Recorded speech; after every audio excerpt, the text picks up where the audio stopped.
Everybody, I'm Charles Shapiro, the President of World Affairs Council of Atlanta. Welcome to our lunchtime Zoom program with Brad Allison, the CEO of AJC International, a global food supplier. This program is brought to you in part by the UPS Foundation and by the Atlanta Global Studies Center. Thank you very much, UPS and the Atlanta Global Studies Center. We appreciate it. To everybody, all the audience, if you were going to use the chat functions for sending questions for Brad, and if you're new to Zoom, if you move your cursor down to the bottom of the screen, you'll see a little box there that says chat. And if you click on that, that'll open up a chat panel on the right-hand side of your screen. And please send your questions to Fernanda Lucchine. She'll send an email to a chat to all of y'all. So all you have to do is respond to her. She'll combine questions that are similar, shorten them, take out the people who are angry at me, include the people who are angry at Brad for some reason. So anyhow, this is going to be fun. So Brad Allison is our guest today. He graduated magna cum laude from Miami University. That's the Red Hawks, not the Hurricanes. He earned his master's degree at Harvard Business School in 1997, the same year that he joined AJC International. Before joining AJC International, Mr. Allison worked in marketing and brand management at Procter & Gamble. And two places I looked, one says you've been the CEO since 2016 and one says since 2017. I'm going to assume one of those is correct, but not both. I think it's 2016. Okay. Probably right on the cusp, as I recall. Good. Let me start off by asking, what is AJC International? I'm guessing that most of the people on this call think maybe you're the newspaper, the Atlanta Journal-Constitution, or the American Jewish Committee. That's a common misconception. We actually started calling AJC before the Atlanta Journal and Constitution did, but we were founded in 1972. We're a global food and logistics provider. We do business in 129 countries around the world, and we have about 400 people who come from 36 countries and speak 36 different languages, so we're very global. And our claim to fame, or something that can help people understand what we do, is we're the largest non-processor. So we don't make any food, but we're the largest non-processor shipper and refrigerated exporter of protein in the world. So we move about 50,000 containers, which are what you see on the back of a semi-truck running on the highway. We move those 50,000 containers around the world each year. And that's about $1.6 billion in sales. So we're buying from 758 suppliers around the world. And then we ship that cargo to about 1,900 customers around the world. Food service, distributors, retailers, processors. So our number one item is chicken. Our second item is pork. Our third is meat. Our fourth is vegetables, French fries, fruits and vegetables, and seafood is our smaller growing category. So everything's frozen. Nothing. Everything's frozen. There's probably 3% that's refrigerated, but it's limited. Mostly it's frozen. So we like to talk about ourselves as feeding the world, and our website's ajcgroup.com if anyone wants to check it out while we're. And where are your headquarters located? Headquarters in Atlanta, where we started, and we have 26 locations around the world. It's been steadily growing. And we kidded this morning on our call for the whole company. We said, well, today we actually have 400 offices around the world because everyone's working from their home, except for our China team, who's back in their offices now. That's cool. A mutual friend of ours said that the C in AJC stands for chaos. Is that correct? I mean, what happened? How did the company react when you started catching wind of COVID-19 and what it was going to do to your business in particular? Yeah, the actual AJC stands for Allison Joiner, and originally it was another partner, but we formally changed to call it Allison Joiner and Company because we're a very people-driven business, and we want to recognize our team for all the efforts that they do. as well as we have a lot of members of our team that own part of the company. But we saw, ironically, I was in China in early January and flew home from Shanghai on January 17th. And the COVID was percolating while I was in China. And the reports, like everyone has read to date, whereas there was no human-to-human transmission, it was minor, et cetera, et cetera. But from that moment, I was very attuned to what was going on just from what I felt inside China. And then as things fell forward, we kind of were in front of it, but like all of us, we were seeing it percolate around the world. So around early February to mid-February, we started preparing. Luckily, we prepared all of our contingency plans and work remote mechanisms. We actually started buying some levels of personal protection gear for our warehouse workers, et cetera. And then we put our initial travel holds in place, I think in late February and early March. And then we formally started working from home on March 16th. And shortly thereafter, we built what we call a COVID action plan, which has basically 18, 20 risk items, and then what are the corresponding actions according to those risk items. And we work it every week. But with that said, we're lucky we're in a business that can work remote, which is just a blessing. And we're lucky we're somewhat in a recession resistant business, being food. And that may be something we talk about today, Charles, because we are philanthropic as a company. And I'm just so concerned for the global populations right now that are on the edge, because not only do we have this economic crisis, which hurts the poorest people of the world the most, but we also see a food crisis starting to unfold, and the two just put a lot of pressure. But our industry, it was topical. You invited me, you didn't know, but we're really front and center right now on the national and international news, not AJC, but food in general. Yeah.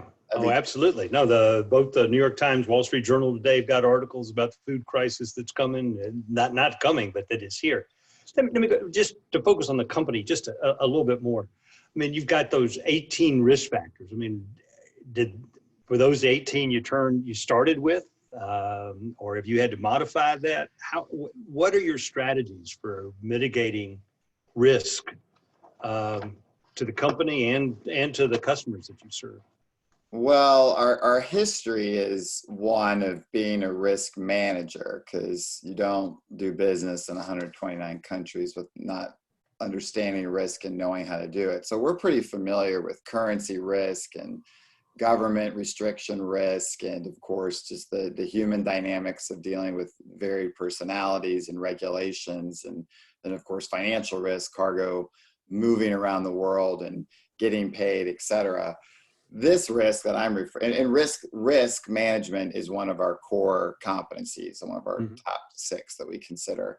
But this risk was a specific COVID list. So it's as tactical as we have container congestion in Vietnam.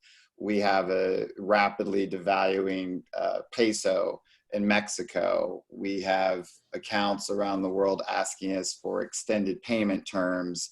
What are we going to do? How are we going to manage through it? Human risk. What if people catch it? What's our response, mechanism, et cetera. So that was what the list, it was very specific to COVID, and we're just trying to knock it off. All the other risks are just part of what we, do every day. So. Sure. So, okay. So I went to Costco on Tuesday, and there wasn't any chicken there. I mean, you're the world's the number one exporter of poultry from the United States. You deal with poultry every day. How is it possible that there's no chicken in the supermarkets? Yeah, it's fascinating. Not to be too technical, but we, in the last 8 weeks to 10 weeks, we've seen the greatest price volatility on our products that we've ever seen. So prices on protein were very high in November and December because China was buying a lot. Then February, we started to see that there was an excess of supply because China demand weakened because of the COVID crisis. And the US packers actually have record levels of production on meat right now, ironically. Then when COVID broke in the United States, everyone ran to the grocery store to buy food. And so prices started going up a little bit. Well, then all of the restaurants, the entire nation, which make up half of all food consumption in America, which I did not know that statistic prior to the crisis, but it's enormous. So no food went there. So then the markets collapsed and prices went down very dramatically. But here we are. We're now in a balanced situation. Well, actually an unbalanced situation, but we're figuring out what's happening. So the long and the short of it is, today, what has happened is there's a supply and demand imbalance. People want food that they can purchase through a retail store, but the producers around the country do not make the food to go into retail. They make it to go half into retail, half into food service. So they're trying to reconfigure plants, packaging, specifications. That doesn't happen overnight. That takes Okay, months. I'm going to interrupt you here. Food service means restaurants, cafeterias, the food truck out in front of my office building. That's called food service. That's Okay. food service, yeah. Fast food restaurants, high-end restaurants, exactly. Even school cafeterias, which people aren't thinking about that. All this food went to school cafeterias. Those are closed. So where does all that food go? Then on top of that, which would be interesting for your group to hear, is we have plant closures because of COVID. It's been a hot spot that under a lot of critical scrutiny, that there's more workers getting sick in food processing plants than other facilities. That it's true. They're close quarters, it's cool temperatures, so COVID moves. And now there's data that COVID moves more rapidly in closed environments where there's not airflow circulation, which is exactly what those plants are. And then in addition to that, labor has been an issue in plants in the United States. Immigration, immigrants are a big part of that population. So we have a lot of people not showing up to work due to government programs or due to concern and fear, which is rightfully so. So the plants have about 20 to 25% less labor than they did, and some of them are closed. They are slowly reopening now. So I believe, don't know, that this price spike and lack of product at store shelf will dissipate in about 6 to 8 weeks. Assuming that COVID gets under control in the United States, which I'm personally a pessimist, but I'm not a pessimist generally. I'm an optimist, but I'm a pessimist about the situation. So that's the long and short of it. So we can't get the food to the right places, but there's plenty of food in the United States. We're not going to run out of food. That's the least of our worries. Of course, there are some people that have food insecurity here, which is a problem. But it's a tragic situation in the sense that we actually have more meat in the United States than we need. We just can't get it slaughtered and processed. So a lot of it's actually going to waste while there's people that are hungry. So it's a real manifestation of this crisis and how it can do the most unusual things that no one would ever expect. And an expert from the Food and Agriculture Organization says, and it is quoted in today's New York Times as saying, it's a food crisis with lots of food. Yes. I mean, there's and you and I spoke about what are the people listening interested in, but globally, this is going to be a very big problem. People don't understand that most food in the United States is produced like factory farming, huge agribusiness, very organized production plants, super sophisticated. Around the world, it's people planting a seed by hand, pulling something out of the ground by hand, taking it on a cart by hand. So all these people have not been able to move. They've not been able to buy seed. They haven't gotten the food in the right place. So we do have a real food crisis coming. Statistically, they're saying there's 135 million people worldwide that are food insecure, and it's going to double to 265 million as the crisis. And this means really food insecure, like they're on the verge of starvation. So it's a big deal. You know, it's a very big deal. The same Times article that was talking about farmers killing pigs and chickens, rather than sending them to the processing plants. Yeah. To a non-farmer, that seems nuts. I mean, how come you can't just keep the pig and let it go for another 6 weeks, or let the chicken grow bigger and fatter before it goes to the processing plant? Yeah, those stories are disturbing, right? The continuum of protein is chicken, small, it grows in 60 days. Pork, pigs, bigger, they grow in, it depends, but I'll just give a range, 3 months to 9 months.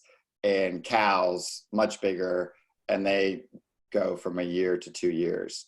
So chicken is easy. You can scale back rather quickly. You break eggs. It's fast. Pigs, once they get to be too large, they can't get processed through the factories, the machines. So they're too big. They're too big for the machines. If they grow too long, they get too big to move through the supply chain. That's why they call it factory farming. The equipment isn't designed to handle it, and the animal itself can't live if it gets too large. So it buckles under its own weight, and then the farmers only have so much space. These aren't being grown in fields. They're grown in basically houses, factories per se. So it's very complicated. Now cows, you can leave cows out to pasture longer, and that's what the beef industry is doing. They've cut back about 20-25% of slaughtering, but they're just leaving the cows out in the field, or they call them the feedlot, and they'll come back. But pigs is a very unique animal. But they had the same issue with milk. You've probably seen those reports. Right. They're dumping unseen amounts of milk because there's nowhere they can't get it to the right place. There's no way to process it properly. Yeah, and I saw that in Belgium, the government's encouraging people to eat pommes frites. They don't call them French fries, of course, in Belgium. How is that? I mean, why is there an oversupply of French fries? Well, French fries is one of AJC's biggest items that we sell. And obviously the French fry originally started in food service. I mean, way back, people cut potatoes, cooked them at home, and that was a French fry. But the French fry, really, McDonald's made it a global item. And then every other food service chain picked it up. So when the industry has closed globally, because Europe went first and then the United States went second, there's way too many French fries. And similar to the proteins, people don't understand, but potatoes are only harvested once a year. And then they're stored in these massive, huge, like football field size facilities called sheds. And then they slowly bring them out and process them for French fries. While there's too many potatoes. So they're having to do all kinds of things to reorient what they're doing. So now they're cutting back production. They'll put a lot of those potatoes to feed animals as opposed to corn, but it's just a big circle, right? There's massive disruption in our industry, just like there is in the travel industry or the hospitality industry or the car industry. So there's a lot of potatoes right now available. So your French fries, I don't know what's happening on the shelf, but they should be getting a little bit cheaper than they Okay. were. So, I mean, when we talked earlier this week, you talked about price inflation, food inflation. I mean, should we expect that domestically? Is there going to be food inflation internationally? There's still a split body of thought. If I'm sure some of your folks, because again, national news, we had the highest U.S. retail food price inflation last month in 50 years. So your retail bill is going up, which accordingly is again difficult for all the people that are out of work. I do think you're going to continue to see price inflation for the coming weeks and possibly months. I think it will taper off some after that, although we have seen historically, and we saw it in the last financial crisis, where it did not taper off very rapidly. It kind of held for all these reasons we're describing, that there was just disruption in the market. But there is ample food here in the United States. So I don't think it will continue. And we already are seeing a rather robust rebound in food service. Mm-hmm. Now, I will say this, that our forecasts, one reason we're a little bullish on food prices staying high is in the United States, poultry production has been reduced 10%, pork has been reduced 20 to 30, and beef 20 to 25. These are huge numbers. I mean, historically, and if there's some people on the call from our sister organization, U.S. Poultry Exporters, if you have a 2% change in production in the United States, that leads to price fluctuation. So a 10% is big. So long story short, the U.S. food chain production has shrunk because they were losing money and under enormous financial pressure. And they didn't feel they had a population to feed per se via food service. So now that's all coming back. And as that comes back and retail comes back, there might be a convergence where they both start to move together. And we do see some food inflation. So we'll see, but it's an anomaly because everything else is declining in price. But as I said, maybe at the start of the call, food is generally recession resistant. Everyone still eats and likes to eat. And the first dollar that they spend new is on food. And the last dollar they spend that they have is on food. So we'll see. But I would say people should expect to see elevated pricing versus historical, yes. Okay, so you operate in 129 countries. What do you see around the world? What are you concerned about? You talked earlier about the subsistence farmer, the small traditional farmer, and real problems there. In the 129 countries you operate in, are there some you are particularly concerned about? Yes. And the storyline is so different by area. I guess without politicizing the call, we're obviously, China is a very big part of our business. I'm very concerned about China's behavior on this virus. We need more transparency because they have an enormous amount of information inside their borders, and data would suggest right now that they're not reporting that. It's hard to believe they don't have any cases because you can look at, I use World COVID Meter. It shows you every country around the world. It's an anomaly. So I'm concerned about China for that reason. I'm concerned about China as the second largest economy that's really never had a contraction, and they have a substantial contraction. So food security is very important for them. So they're going to keep buying.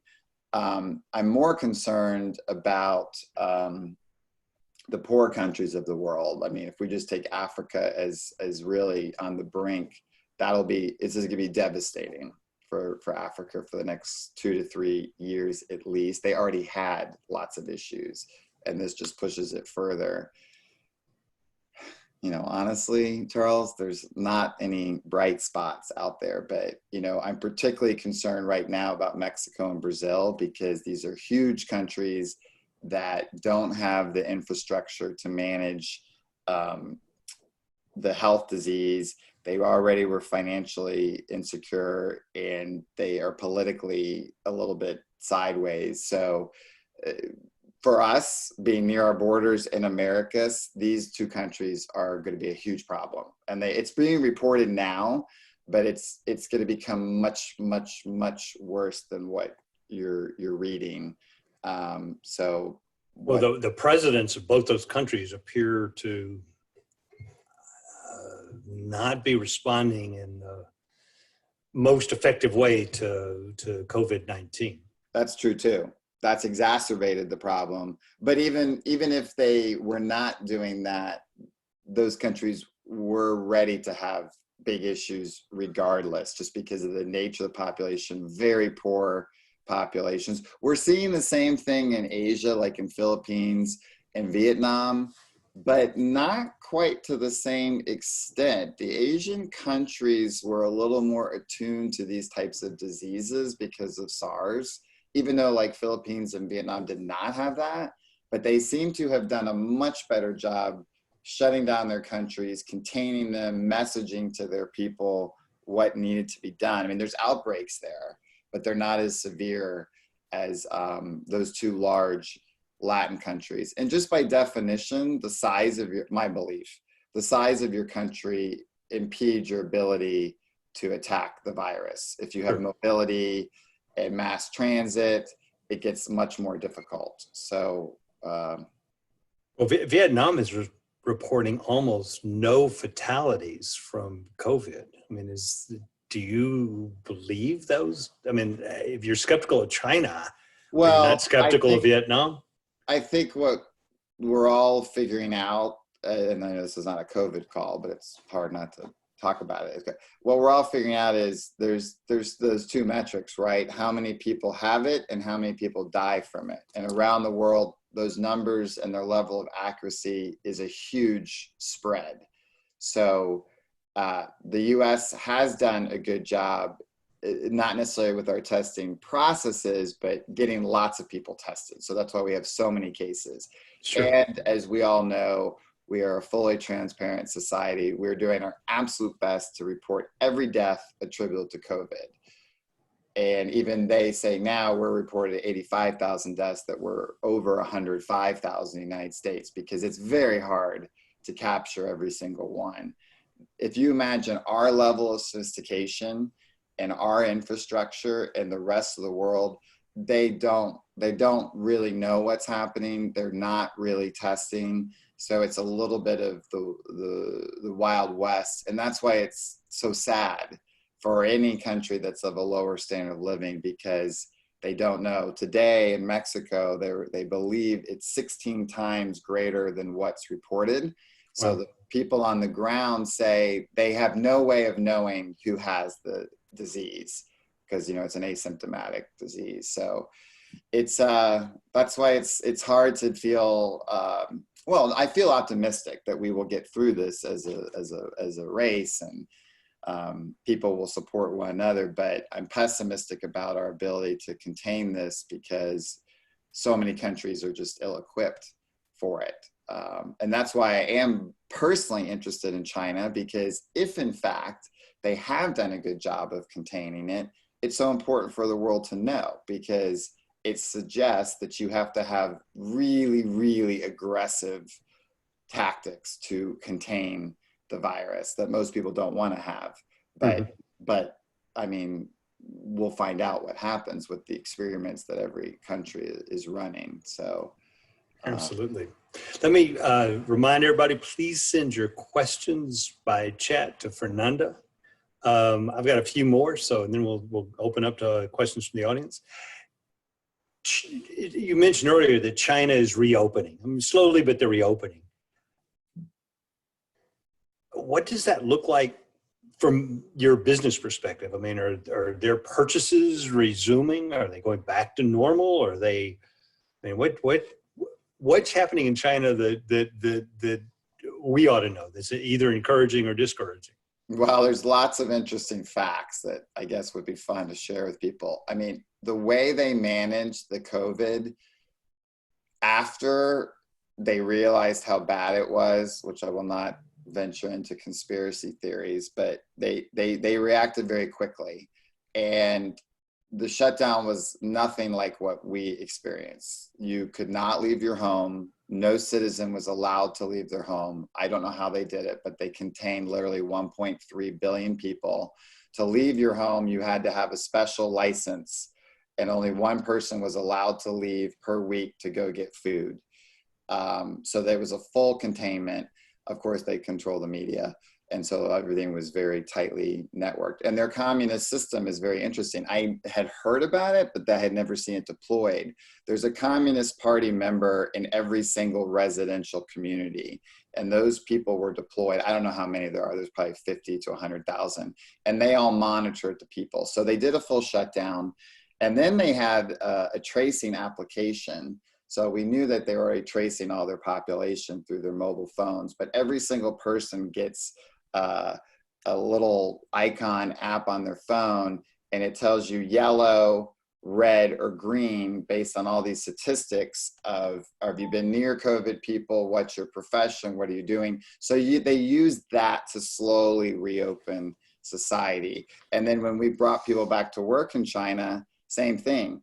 And it impressed me, the level of sophistication. Every person had to get a special certificate from the government to go back into their office. And they just slowly layered that over the week. So we went initially from like 20% of our people back in the office, then to 40, then to 60. Today, all of our people are back in their office. I think generally they are doing a pretty good job containing it. I don't know that I believe it's as low as what they're saying. Now, demand-wise, food is like every site is so critical to them. So that hasn't dropped off that much. The rest is pretty weak. It's like the United States. I haven't seen many stats recently. They're releasing a lot less economic information than they used to, but it's about as devastating as it was in the States. 25% economic contraction. They don't have production. And if the world's sick, China doesn't have anything to sell. So right. That's a dynamic. But on top of all this, they had a major pork health crisis and were in huge need of pork and have been buying an enormous amount of pork, which was recently reported in the press here that they're buying a lot of US pork. That is still solid. It's just not what it was. And what our team is telling us is the demand is not that strong because people don't have much money. So people are holding in and not spending as much money as they would have historically. And therefore, I think the economy is a little softer. But as a society, I mean, they still need food. Are they going to need as much as everything else? No, it'll be just like here. But they are back up and running. I mean, are you sending as many containers? I don't know how you measure it per week, per month as you were before. It's been very volatile. So I don't understand it. We haven't seen this pattern in China for a long time, but we will send enormous amounts of food for 2 months, and then it'll taper off, and then it'll be very high and very low. And I think this is the government is working to control food inflation. So they have lots of levers and mechanisms they're using to try to get a lot of food in, but manage the price. But the demand has been quite high for food in China because they are not food. Well, they are very close to being food sufficient, independent, but they still import a lot of their food needs. I got a question here from Brian Hunt, who asks about countries increasing export controls. I mean, you know, if there's a shortage of chicken in country X, then you prohibit export of chicken or beef or whatever it may be. Yeah, and I assume that's not good for AJC International. I mean, how do you see that? Well, it's typically not good for us. There's a great article right now. There's many out there, so if you research that, but that happened in 2009 in the crisis, and it's already happened. Russia limited wheat exports. I'm trying to think of the big ones. Europe has actually started stockpiling some pork for a slightly different reason. Vietnam stopped rice exports. So it's happening. Our business on the proteins, it happens less. So we're not so worried about that, but this is happening where countries are erecting borders. The only place that we have, ironically, is we are part of the China-US trade war and new pact. Agriculture is a huge part of that agreement that Trump and Xi made. And there's pressure right now, given the very tense relationship, that they continue to buy wheat, corn, fruit, and protein from the United States. So far, we have seen very little restrictions on movement of food.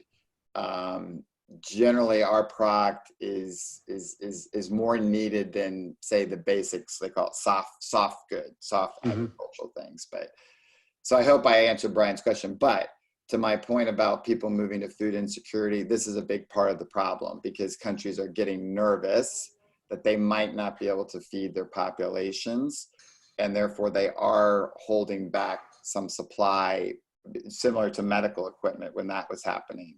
So I think this is somewhat of a global phenomenon. It just happens when risk rises and stress rises in the world. How has your leadership style changed during this crisis? I mean, you've never gone through a crisis like this before, I'm going to assume, at least not of this scale. No, I haven't.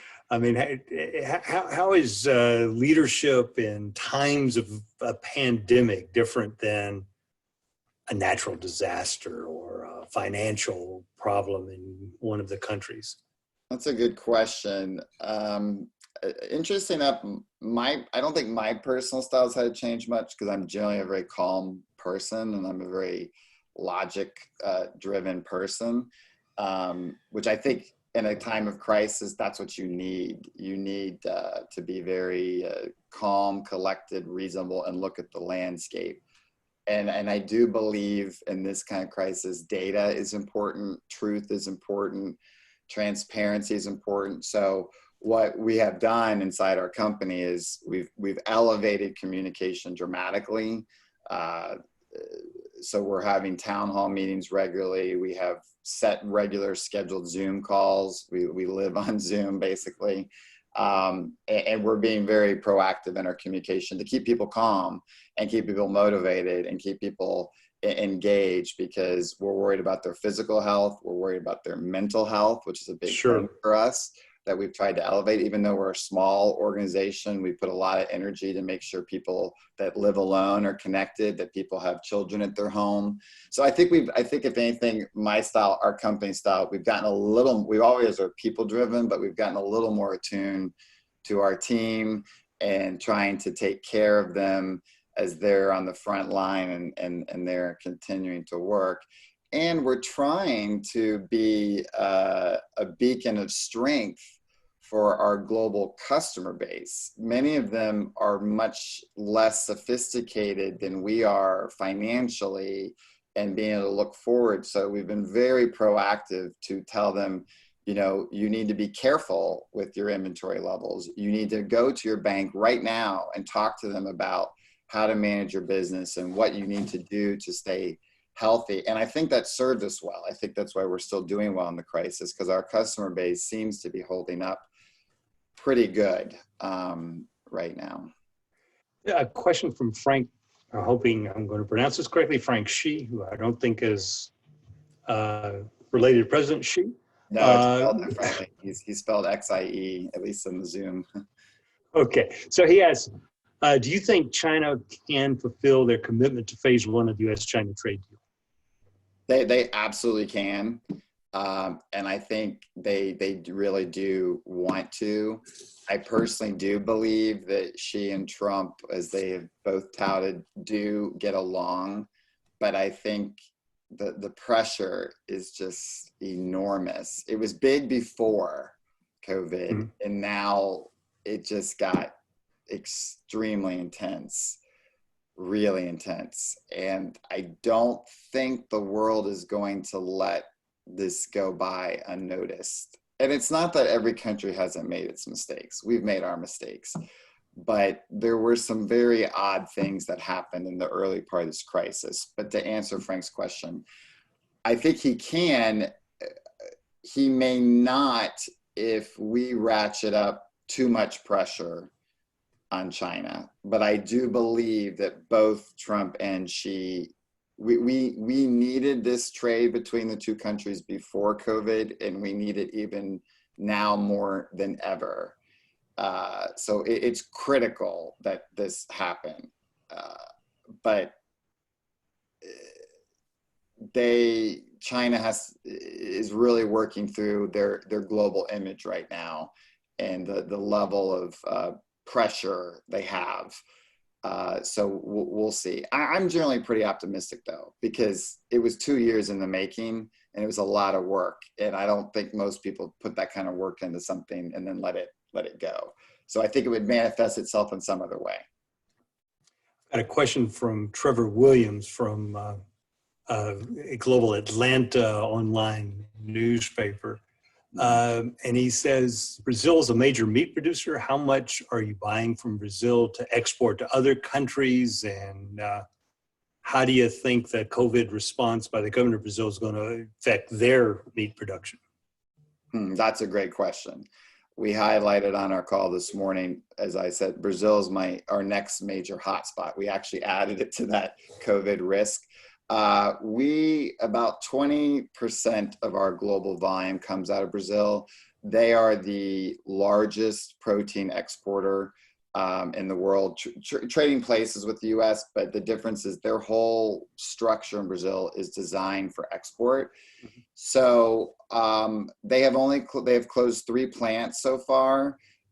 They're extremely export driven right now because the Brazilian currency has collapsed and is about half its value pre-COVID. So they get dollars when they export meat. My concern is what I had said. They also believe that their cases are 16 times greater than what's reported.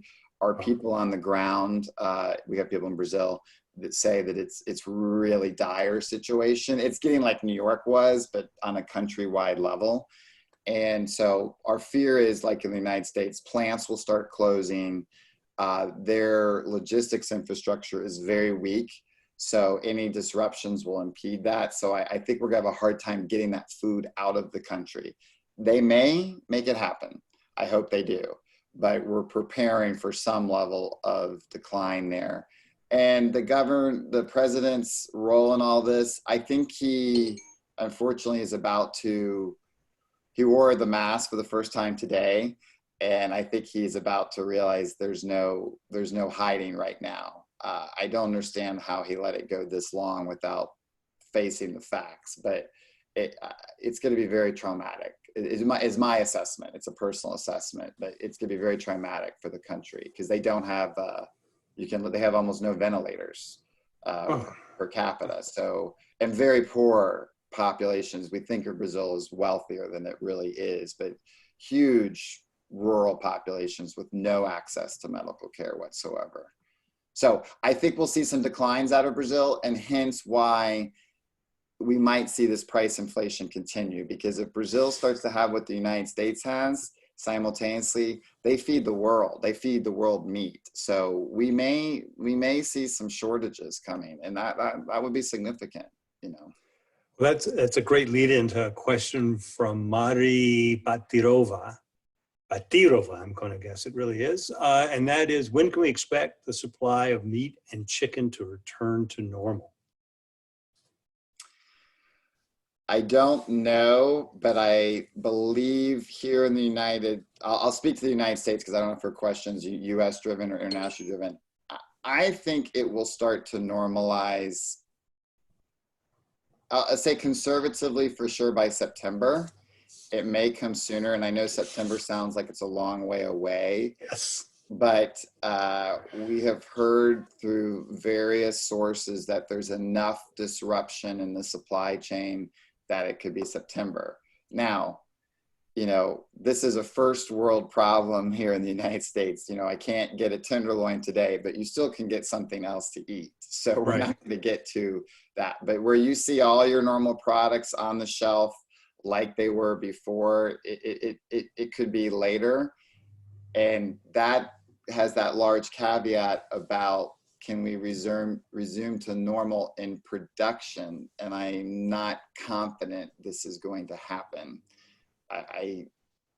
I'm getting increasingly concerned that we will have a very strong second wave here, and therefore we're going to have more disruption.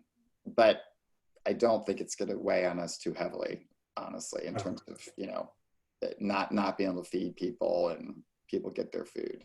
Brad, last question for you. What have you learned during this crisis that you're going to take with you? And what has surprised you? What did you not expect? What is it you're going to take with you in, you know, over the remainder of your career at AJC? I think the most important lesson I've learned is the sheer importance of the human connection and the human relation and how we maybe took that for granted, and now we all realize how critical it is. So I think that's a positive, a silver lining, although it's hard to do it socially distancing. We're doing it now. We're talking, there's 66 of us on this call, and we're connecting in some form and fashion. But I think that's the biggest lesson. And honestly, for me, gratitude. I don't think I had a lot of gratitude, but I have a heck of a lot more now than I did before the crisis. And as bad as things are and will be for most of us in America, and even the worst people in America, they're not as bad as so many other billions of people in the world. So we have to do our part to get back to humanity and, ask ourselves, what are we doing to help this crisis today? Did you do something small today to help someone? Because I think it's really rough, and I think it's going to be very hard for a lot of people. But as our young people in our company said, they're like, I'm glad I'm going through this now so I can take this with me for the balance of my career, which I thought was a great message. So That's a great message for all of us. Thanks, Brad. This has been terrific. I appreciate your dedicating time to us and answering all these questions, and questions you some of them I'm sure you anticipated, but others that you didn't expect. So they were great questions. I appreciate them. So it was good to be with everyone. In a way, it's helpful to talk through and hear what's on people's mind to see how we all navigate through the crisis. So I hope everyone stays on the call, stays healthy, and takes care of those that you're closest to. So thanks so much. Okay, everybody hang on for just a minute. I got to do a little self-promotion here. Oh. We've got programs coming up next week, May 19th at noon. We've got Mary Street from BP who's going to discuss the energy industry with oil prices at rock bottom. The following day, May 20th at noon, we've got author Fred Hochberg, the former president of the XM Bank, talking about his new book, Trade is Not a Four-Letter Word. Brad, you might want to join us for that, right. Or you could probably write the book yourself. On the 22nd, for our members only, we've got a program called Mastering Leadership in Times of Crisis. It's going to be an interactive conversation with Doria Underwood Consulting. Join the World Affairs Council if you're not a member so that you can participate in that. On May 28th, mark your calendar, we've got Stacey Abrams talking. That should be fabulous. And we're working with Governor Brian Kemp's staff on a date for the governor to join us. So all of you out there, please join the World Affairs Council. If you can do so, please make a donation. And here's something for you. Sponsor a program. We'd love to have you sponsor one of our Zoom programs. Please contact me. I can't think of a better graduation gift for your niece or nephew than sponsoring a program and dedicating it to your relative. So everybody, thank you very much for joining us today. And I hope to see you next week on May 19th at noon to talk about the energy industry. Thank you again, Brad. I appreciate it. My pleasure. Take care. Great. Thanks. Bye-bye.